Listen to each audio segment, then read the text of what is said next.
Hi, I'm Patience Brewster, the artist behind Patience Brewster by MacKenzie-Childs, and I'm going to answer some questions about mini ornaments today.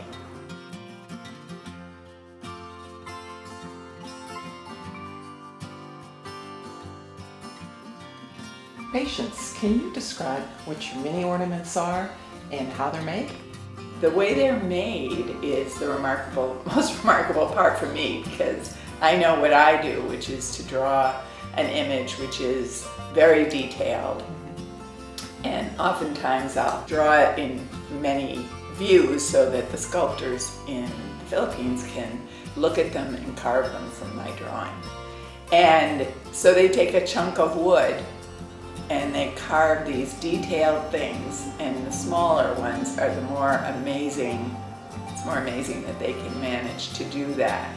And the wood they use is soft enough to carve, but it can also manage to keep this incredible detail, like this tiny little hat and the eyes and the bridle on this reindeer. It's remarkable. Sometimes they have to add kind of a sticky clay that has to be melted, and when I go over there, sometimes I will work on the faces or the details to get them just right. And this clay that you can put on top of the wood is even more accepting of detail. So it's really a combination. It's like a waxy, very, very fine clay, so you can get these teeny details. So that's how they're first made. Then those wooden carvings are molded by hand. Everything's done by hand. And then those molds are filled with stone resin, which has to be painted in with a paintbrush, and so that you get into the tiny nooks and crannies that make the face and all those details. And then once it comes out of the mold, it has to be sanded and prepped for painting.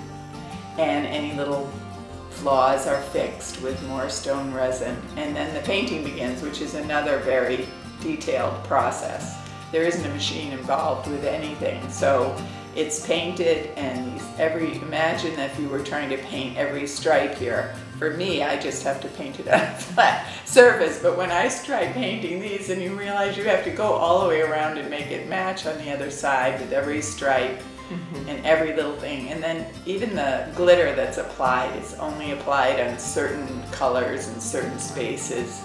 And then little details are added, like these tiny reindeers have tiny little holders for the reins when they were going to be hitched up to the sleigh. This reindeer has a little extra wreath on him, which then also has to be painted and then frosted with snow and then glittered. And there are little candles in their antlers that have to be added, because those are actually wire. Other than hanging them on their Christmas tree, how do you suggest people use them so that they can really show off all those great little qualities that you just talked about? A lot of people used to buy these and tie them up on top of a present. And you can take the hanging thing and put your ribbon through it, and they beautifully decorate if you're being very generous on your gift. I've seen people make stockings and hang their minis on stockings. I've seen people hang them from their lights, fixtures, and candelabras, and on their chandeliers, and every which way, in windows, on their little window latches. So they're kind of a nice little magical touch.